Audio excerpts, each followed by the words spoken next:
I'm Pat Doris. Welcome to The Story. You know, yesterday was the first day of summer and the longest day of the year, which made us think about the summer of 2020 and all the social justice protests and all the riots and one lingering, very visible impact from that summer in downtown Portland.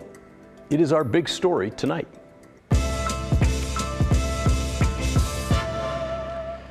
For the past few years, it feels like plywood has become a fixture in downtown Portland. In many spots, a patchwork of boards hides windows and storefronts.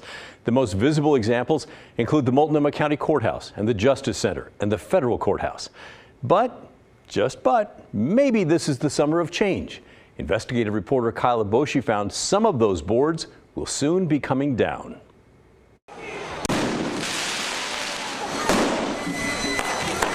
3 years after racial justice protests raged in downtown Portland, the city is still scarred. A blanket of plywood covers one side of the Multnomah County Justice Center. The federal courthouse is fortified with heavy metal fencing, and wooden barricades block the entrance to the Multnomah County Courthouse. But soon, some of that fencing will come down. County officials hope to remove the temporary wooden fence surrounding the Multnomah County Courthouse by early July. The newly minted courthouse, which opened in October of 2020, suffered nearly $500,000 in vandalism between 2020 and 2022. Some Portlanders believe the removal of this temporary fencing is an important symbol of progress. They just hope there's no more damage. I'm a little worried. I think it'll help. Obviously, taking the boards down makes it a more inviting place for people to feel more comfortable to come back, but I do have some concerns.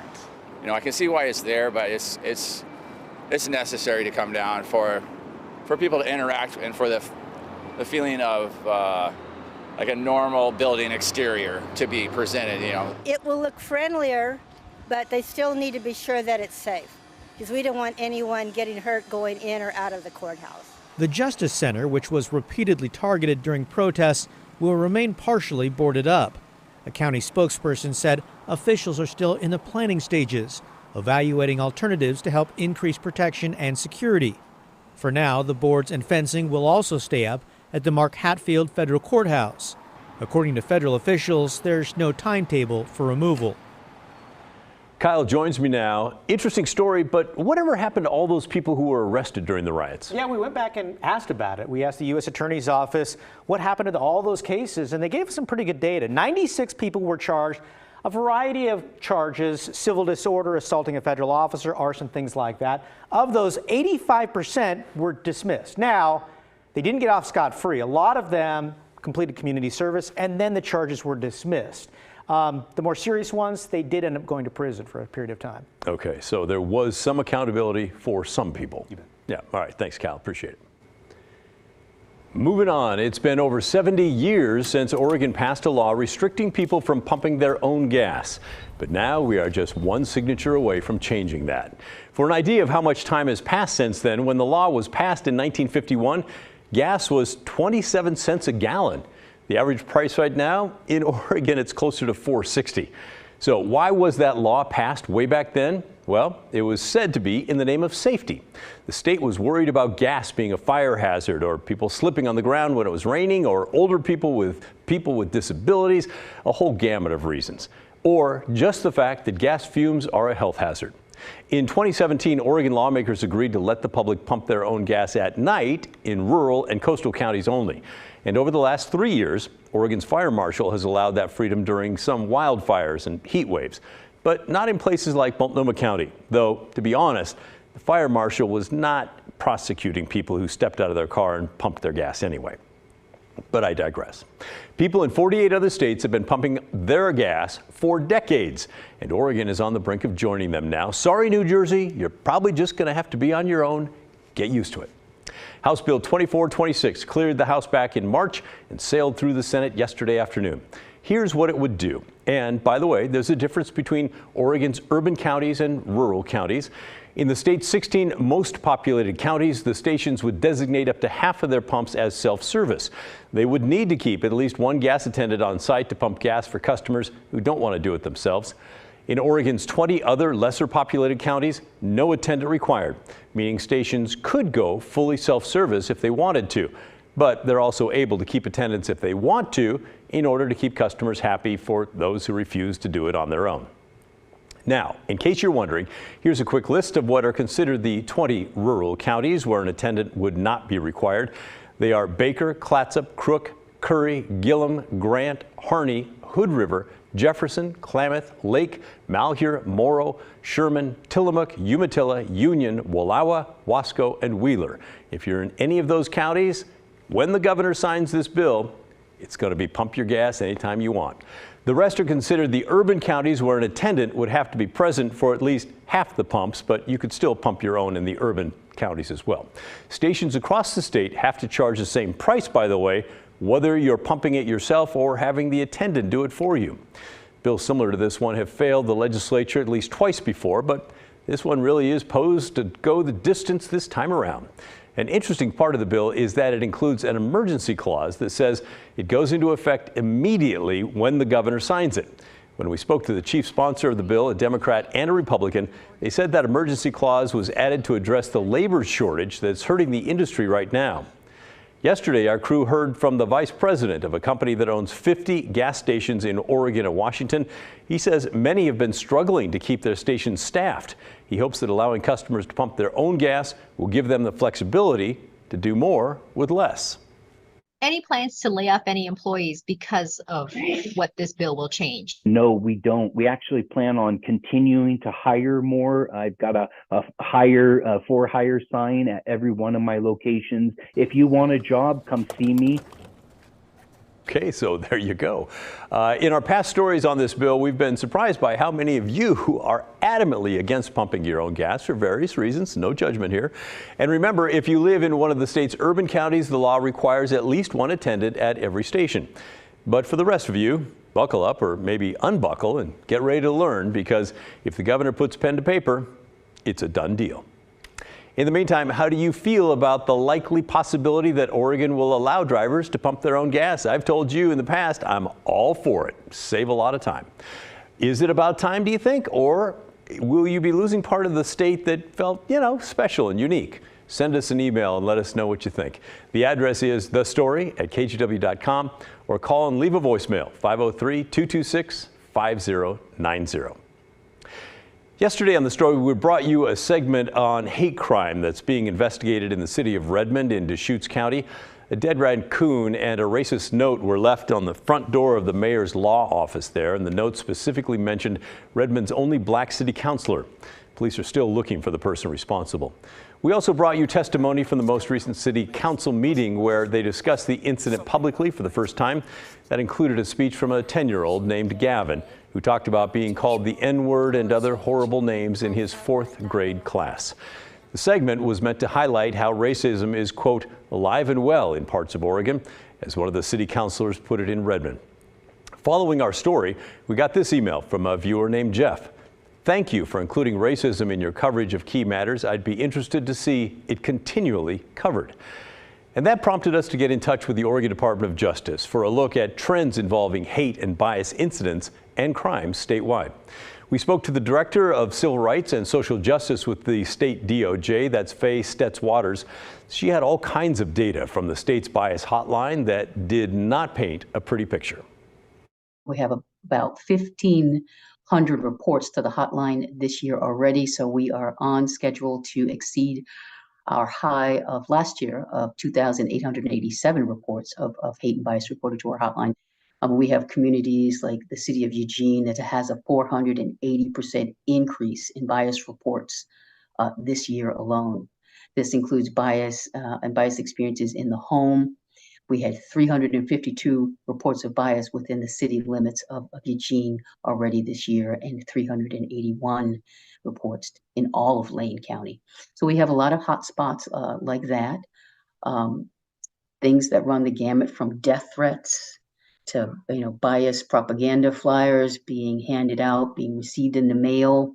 We made a lot of progress towards making Oregon a welcome and opening place, and it feels like we've turned back the clock in many areas. Which is too bad. She told us that in the past month alone, there have been 82 reports to the hotline about race-based hate or bias. There have also been 125 reports based on anti-LGBTQ incidents. It's no coincidence, I think, that This month is the first month that our anti-LGBTQ bias has surpassed anti-Black bias. In all of the life of our hotline, we've always led with anti-Black bias in this state. It was more violent, there were more numbers, and it was more intense. And this is the first month that anti-LGBTQ threats and violence and bias has led. And I can't help but think it is in response to pride. And this is an attempt to intimidate and silence people. And I'm hoping that people will not cancel their pride, that they will come out in numbers and to celebrate all manner of diversity in our state. Anti-Semitic incidents have also been on the rise. In fact, last year they reached the highest level in the U.S. since the Anti-Defamation League began tracking the numbers back in 1979. The Pacific Northwest saw 65 incidents last year. That's a 63% increase. We also asked Stetz Waters about little Gavin and his testimony in Redmond about hate and bias in schools. She told us they've already received 172 reports from schools this year, 63 of which involve serious conduct like online bullying, harassment, and threats. And last year, they got over 400 reports from Oregon schools.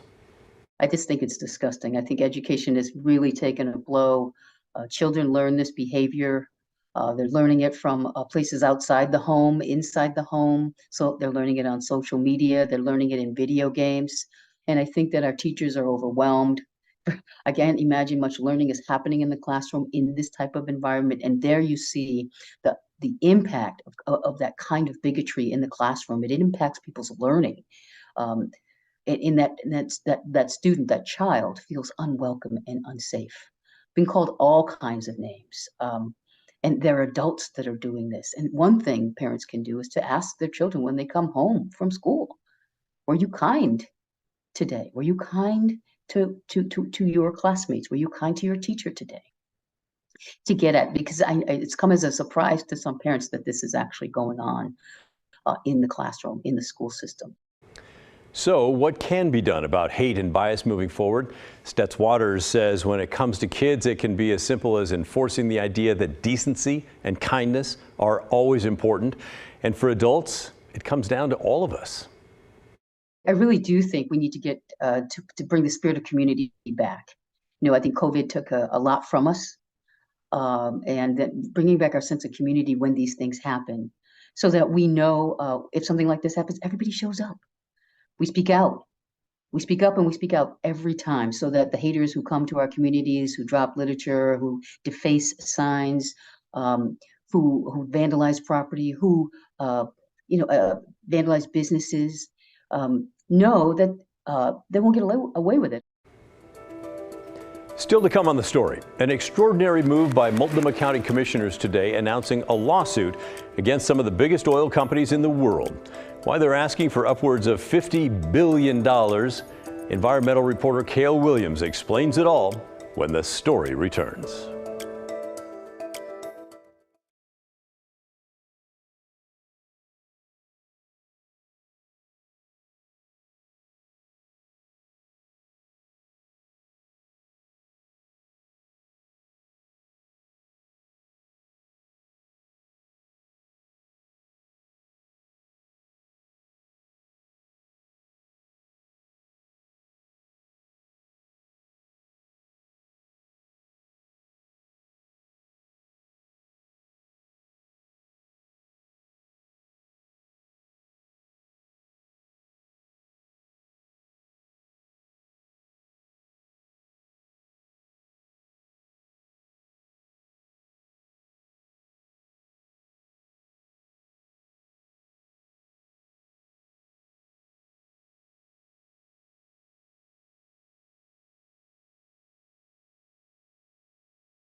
Today, Multnomah County filed a lawsuit against some of the world's largest fossil fuel companies.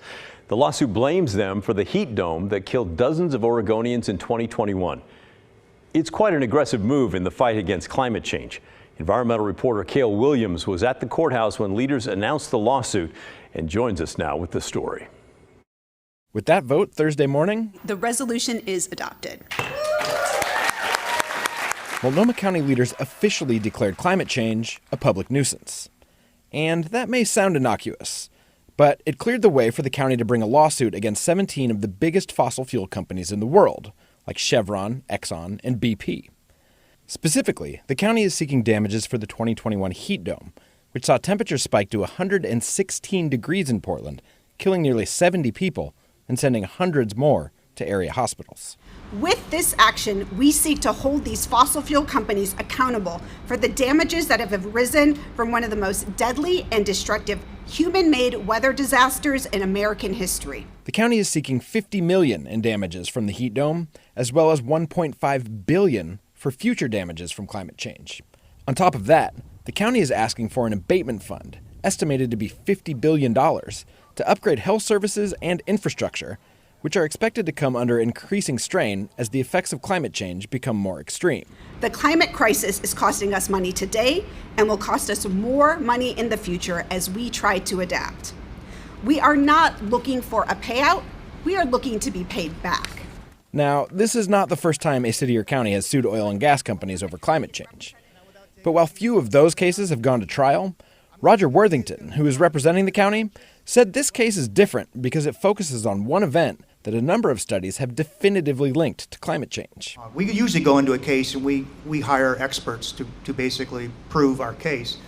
The experts are already out there. The scientific community is very, very strong and unanimous on this. Worthington was realistic, though, about how quickly this case will move. He acknowledged that the fossil fuel companies are well known for delay tactics involving this type of litigation. We, Multnomah County, get to have the opportunity to bring those fossil fuel giants, those miscreants, into this courtroom. They're not going to want to be here. They're going to want to delay this thing out. You mark my words. They are masters at delay and deflection. Cale, interesting story, but I gotta wonder, is this basically tilting at windmills? Is this going to go anywhere?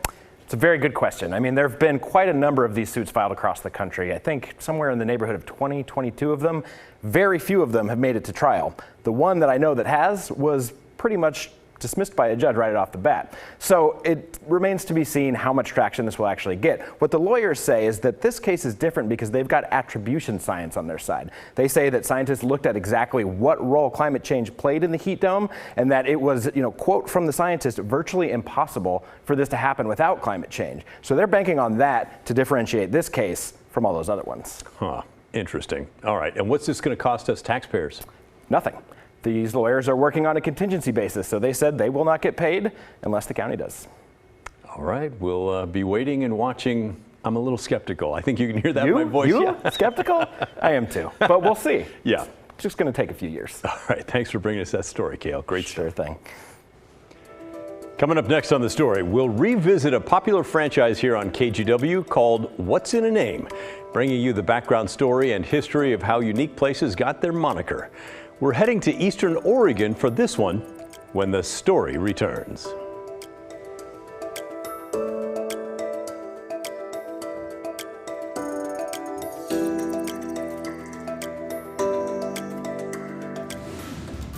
Next at 6:30, the pick is in. What the Blazers' moves in the NBA draft mean for the team's future.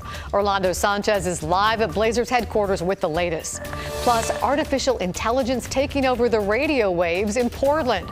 We'll meet the first DJ in the nation to try out AI on the air. And a first-of-its-kind festival is happening in Oregon's wine country this weekend. David introduces us to the winemaker behind Queer Wine Fest. Straight ahead at 6:30. We hope to see you then.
Yeah, now for another edition of our popular series, What is in a Name? Our own Devin Haskins explores the fun and crazy ways that various places have earned their names. Tonight we're going to travel east of the Dalles to find out how a bad day for John Day helped give the river its name. Stretching 147 miles through eastern Oregon, the John Day River is the longest undammed river in the state. It's a river that helped name the city of John Day and many other places with that same name. But who was John Day? What kind of a man was John Day? We don't know a lot. There are no photos that we know of him or artists' renderings of him from the time, right? That's Greg Shine. He's an historian that authored an article for the Oregon Encyclopedia about the life of John Day. I picture a tall, lanky person who was very familiar with the outdoors. We'll go with that. Maybe clothes made from the skin of an animal. I mean, after all, he was a hunter. A hat like Daniel Boone wore, and a beard. I mean, a rugged man would have a beard, right? And he was a good hunter, too. And that's why John Jacob Astor hired him as part of the Pacific Fur Company as they headed west. He was hired as a hunter to be part of that party to provide sustenance along the way. As the party made their way into Idaho, there were too many in the group. So they split up and formed smaller groups. Day and another fur trader named Ramsey Crooks joined forces but soon ran into trouble when John Day himself got sick. Crooks tried to help him, but almost accidentally killed him. He had the idea right, but had chosen the wrong routes to dig up. So it's one historian believes it was actually death camas, which is highly toxic. Shine says a local tribe helped John Day heal and get on their way. So this was all happening in the year 1812. And when Day and Crooks came here, they had no idea that they'd be entering a hostile area. You see, just days prior, 2 members of a local tribe had been killed by those from the Pacific Fur Company. So when that tribe saw Day and Crooks, they took out their revenge on them. Except they spared their lives, but took literally everything else. They are stripped naked, their guns are taken from them. Naked as the day they were born. And with literally nothing on them, they started to head back east. And the idea is that, forget this, we're going back to St. Louis. A local tribe eventually helped them with clothes and food. The pair eventually spotted a ship coming downriver and waved it down. That ship was part of the Pacific Fur Company, and it picked the men up and continued heading west to Astoria. So once he gets back to Astoria, according to the records, he comes back a changed man. Day would spend the next several years hunting in and around the Astoria area before he died in the year 1820. And because of what happened to John Day at the mouth of the river, explorers commonly referred to it as John Day's River. It eventually took on the name of just John Day. Devin Haskins, KGW News. Thanks, Devin. Always learning from that guy. Hey, that's the end of our show. Thanks so much for watching. And remember, the story, our collective story, that never ends. Stick around now for the news at 6:30, and I'll see you back here tomorrow night.